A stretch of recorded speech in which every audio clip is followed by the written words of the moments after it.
I've always been fascinated by what motivates collectors to choose one item over another. So today I'm going to share with you my personal favorite collection, which happens to include the world's smallest real derringer.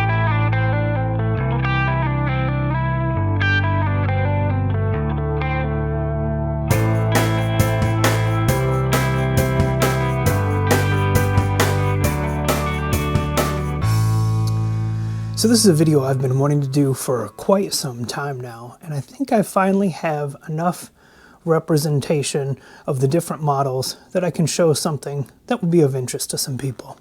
Of course, today I'm talking about Erl Svendsen, who is a single-action firearms maker originally from the outskirts of Chicago, Illinois.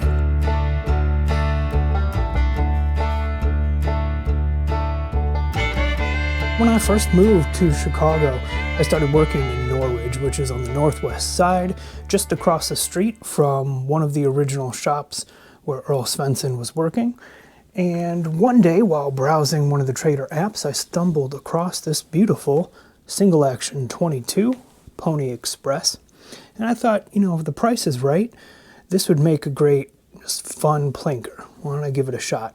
So after I picked it up, I did a little bit more research on it, and I saw it was from a local maker, and at that point, I was hooked. Now, of course, this is a 6-shot single-action 22 rimfire. I believe this is based off of the Ruger Single 6 design. There might even have been some legal issues there, but that's none of my business. Now, this is a very nicely made. Some parts are kind of crude, but I do believe these were all handmade. Even if some of the parts were purchased, they hand fit everything, including this brass frame and the other steel cylinder and barrels. Overall, it feels really great and it shoots really wonderfully. And I just really love it. When I found it, I just fell in love with it. And as I said before, being a Chicago maker made it even that much more interesting to me. Now, there's some individuals who know much more about these, and I will let them speak to this, hopefully with their own video here in the future. But I wanted to showcase the two that I have in my collection. I was able to find this one later on from a nice gentleman who I think recently passed away. And to him, I just want to say thank you also. This one was much cleaner than the original one that I had found. And the first one I had, the individual said he got it from his grandfather, who purchased it directly from Erl in his shop, and it came with this nice holster. Now, I don't believe that Erl actually made these holsters himself. I think he ordered them and might have done some fitting or something like that. But it was an interesting story that the gentleman's grandfather had visited the shop. So when it comes to the Pony Express, I have a couple other items, again, from some fellow collectors who were kind enough to share with me. These are some of the copies of the original print ads. I believe, well, this one is 1956, so it was mid-50s to late 50s and that sort of thing. Some of these ads were in Gun Magazine and the like. And so I try and collect those as much as I can, but those can be few and far between. Now, of course, I've been trying to find as much literature out there as I can about these. I do believe there are some original manuals and things like that still out there somewhere. We'll have to ask this other gentleman. But in the meantime, I was only able to find a couple different articles that mentioned the Pony Express. One of those was in John C. Dugan and Jim Hubler's book about the Great Western Arms Company. Now, unfortunately, it's only a couple of paragraphs with a photograph from Mr. Dugan's collection with beautiful bone grips. There is a typo in here. It says Svendsen went on to produce the Lord and Lady series of single-shot 22 caliber derringers, which is not correct. That was Colt that produced that series. Now, Mr. Svendsen did go on to produce what I showed earlier, which was referred to as the world's smallest real derringer.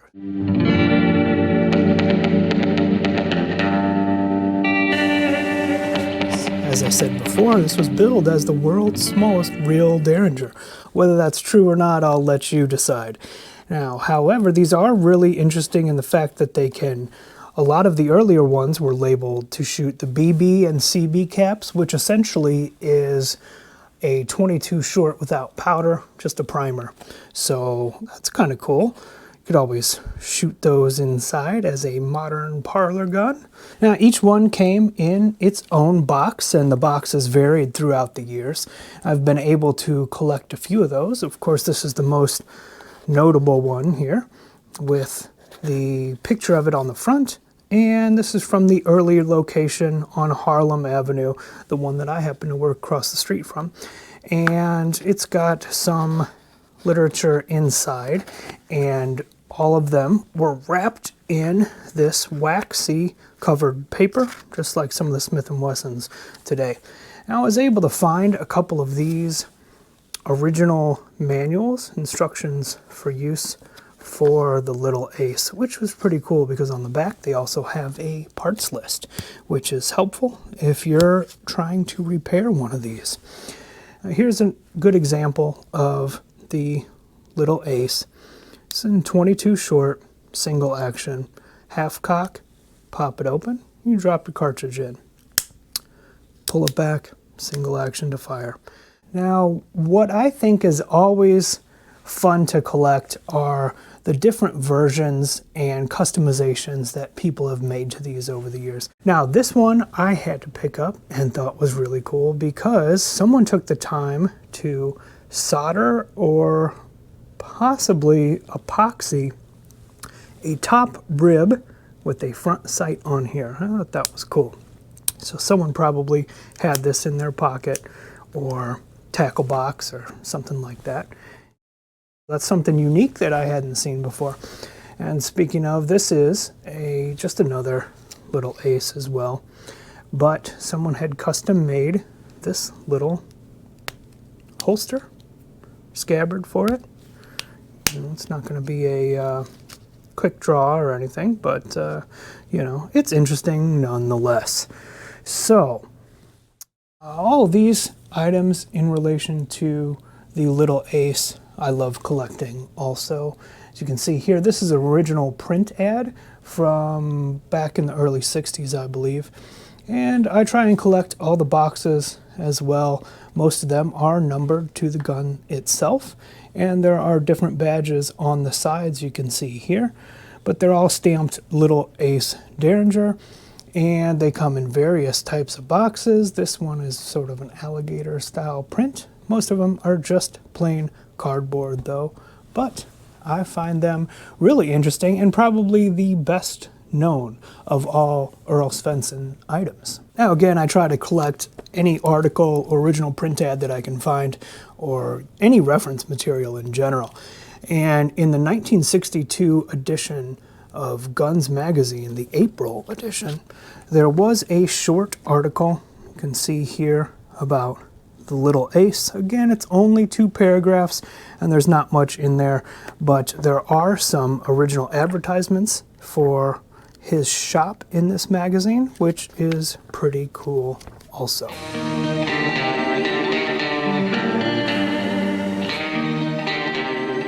So what's better than an ace up your sleeve? How about 4 of them? Up next is the 4 Aces .22 short, single action rotating firing pin, 4-barrel derringer. Look at this little guy. These are really, really cool. I believe this is modeled off the Sharp's 4-barrel, but this one that he made came in 4 different versions from what I can tell. 2 were different barrel lengths, such as these 2 here, and with the round bird's head grip, and 2 came with a squared boot cut grip, which is kind of nice. Now the 4 Aces also came in their own individual boxes, slightly larger than the little ace, and they came in the wax paper as well, and had matching serial numbers on the side. as well as their own labels on the front. Now, there are a couple different versions of these boxes.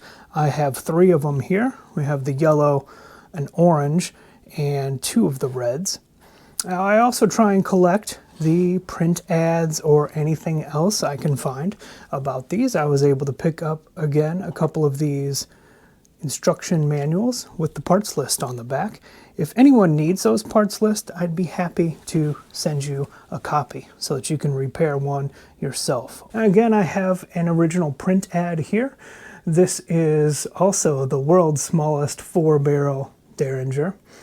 And I just think these are really interesting to have original print ads, and it just overall ties into the collection. Now, as I mentioned, I like to collect the unique customizations made by individuals over the years, and this one is no exception. This has had the original grips removed and replaced with a custom fit aluminum grip that's more like a boot grip, and it really fits the hand very well. You can see how small these are. This is the largest of all of these 4 aces, and it still fits in the hand very easily. So this individual also painted the brass frame a dark black color, and this is incredibly ugly and just an abomination, and I just had to have it. So I'm glad to have this thing in the collection, as these are one of a kind, you know, and fit for that particular individual and their purpose at the time. So there's always the tendency to convert these back to original condition, but this really speaks to the individual who had this before me, and I'm going to keep it that way. And finally, we have a stainless steel version here. This is serial numbered SS number 1. I've never seen another one like this in all stainless steel. This is in 22 long rifle, whereas the others are chambered in 22 short.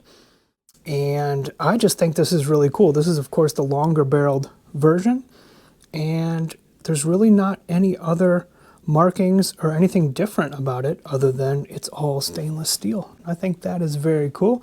I do not have the original box for that, which is unfortunate.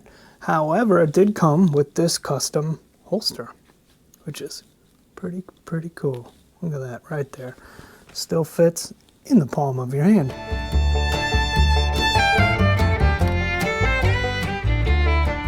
So from what I can find, Erl Svendsen only made 4 types of firearms. The first was the Pony Express, then the Little Ace, then the 4 Aces Derringer, and finally we have this little beauty right here, which is known as the Model 1 or the Pocket Pony. This is also a 6-shot 22 single action pocket revolver, which happens to be my favorite, I think, out of this entire collection. I think this is also the most rare out of all of these. I've seen a few come up at auction, and all of them were well out of my price range. So I was ecstatic when I found this one recently as a part of the cased set that I will show here in just a moment. These were produced individually and came with their own boxes. I don't have any of the boxes. I don't have any of the boxes for the Pony Express either. Hope to get some of those in the future.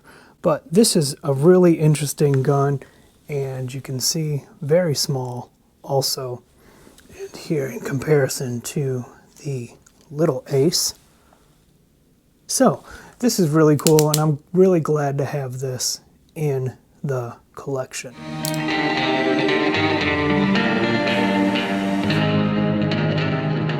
So this brings me to some of the cased sets.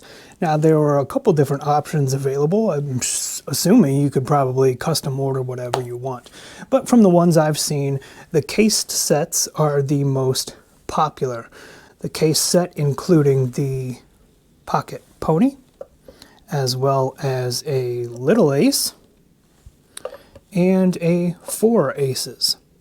Now, in the case sets, these items are all serial numbered to match each other, which is really cool. In this case, this is CS70. Now, this case has been through a little bit of refurbishment. The individual that had this before me is a really interesting story that I'll get into in the future. But he placed some felt pads over just to protect the original padding from being worn away and possibly being better on the finish themselves. But as you can see, these are nice custom fit cases and hold these pistols really well and is a great presentation piece. Now I've seen some of the other case sets. As you can see here, there's 2 pocket ponies or 2 little aces or 2 4 aces, and I think you could pretty much do whatever you wanted as long as you had the money. He'd probably do it for you.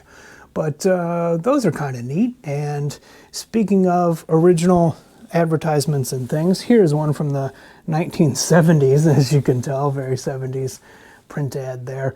Now I picked up this case set from a very well-known auction house, and within the package came a few pieces of literature, such as this print ad that shows typical cased set like this one here, as well as some photocopies of what I believe was a brochure for distributors or dealers and that sort of thing. You can see here is the actual size, which is pretty cool. Now what's interesting about this particular case set, besides the previous owner's story, is that these were all brass framed as well, and at some point the owner had these gold plated. Now I'm not sure if this is real gold or what this is, but I'll look into that in the future. I'm just glad to have this in the collection. There's some spots on here that are kind of wearing off a little bit, but it is a cool finish. It looks great, and it adds to some of the intrigue and just uniqueness of this particular cased set.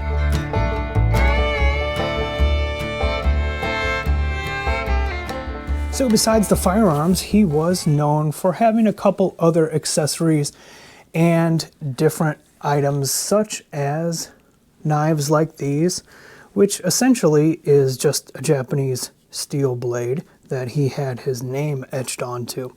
Now, when I took this apart to look at it a little bit closer, it does show that it was cut and welded together to fit these brass end caps.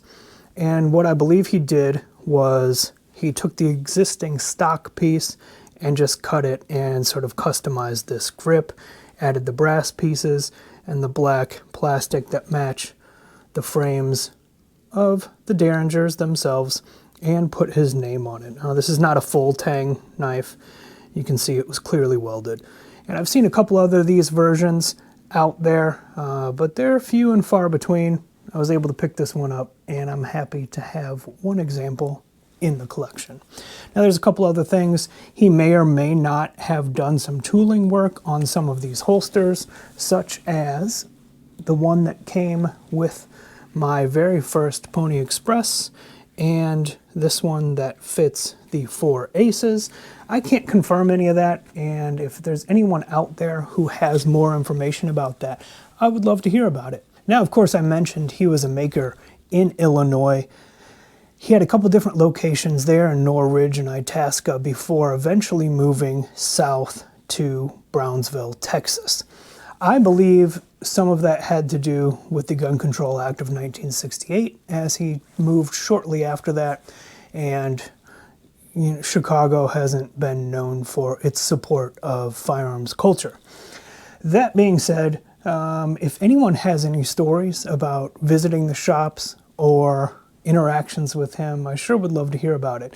And if you have any other information about any of these particular models, or have any other print ads or anything that you might like to trade, please let me know. I would love to hear about it. Now, one of the collectors I was able to meet, who has become a friend and just all around nice guy, he was kind enough to share with me some of the original sales records for the Little Ace and the 4 Aces. So I was able to keep those, and I put them together in a binder.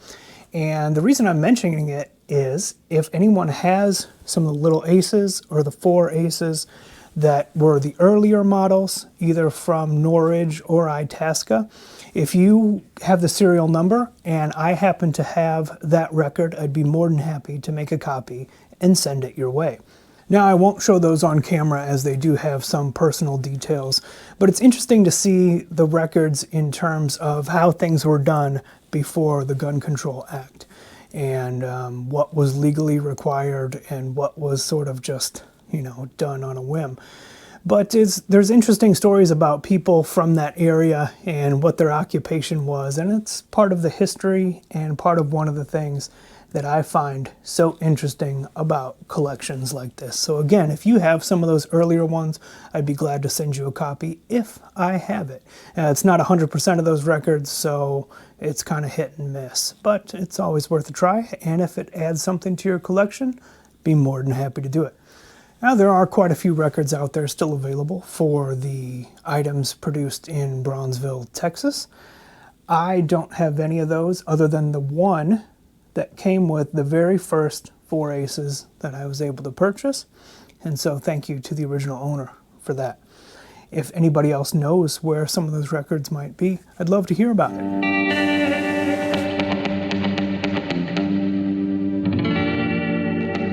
So somewhere around the mid-1970s, Erl's business folded for whatever reasons, and he sold the tooling and all of the items along with it to HJS, who continued to manufacture the Frontier 4 derringer, which is a stainless steel version of the 4 aces with a boot grip.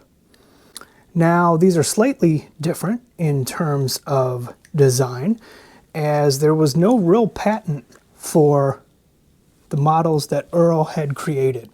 So the gentleman Herman had to file the patent and sort of standardize everything, and I hear was very frustrated when he found out that each one of these Svendsen models were made and fit by hand. So there was no machine, there was no mechanism to put in place to have parts interchangeability.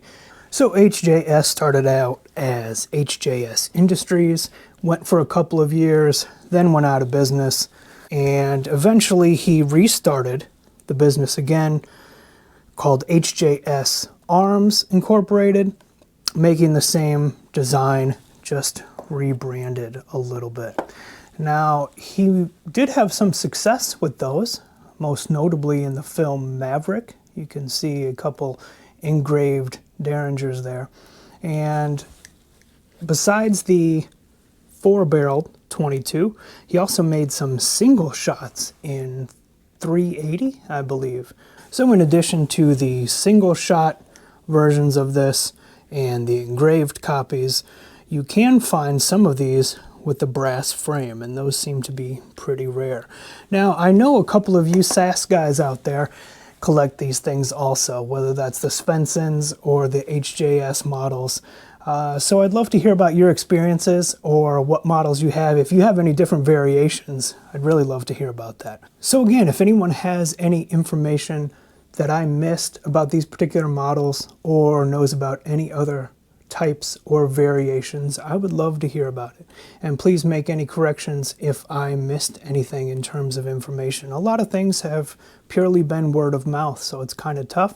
And everything I've learned, I've gathered from other collectors. So that information is invaluable. So that's going to do it for me and my personal favorite firearms collection of Erl Svendsen and related items. I'd love to hear from some of you. What's your personal favorite collection that you wouldn't let go?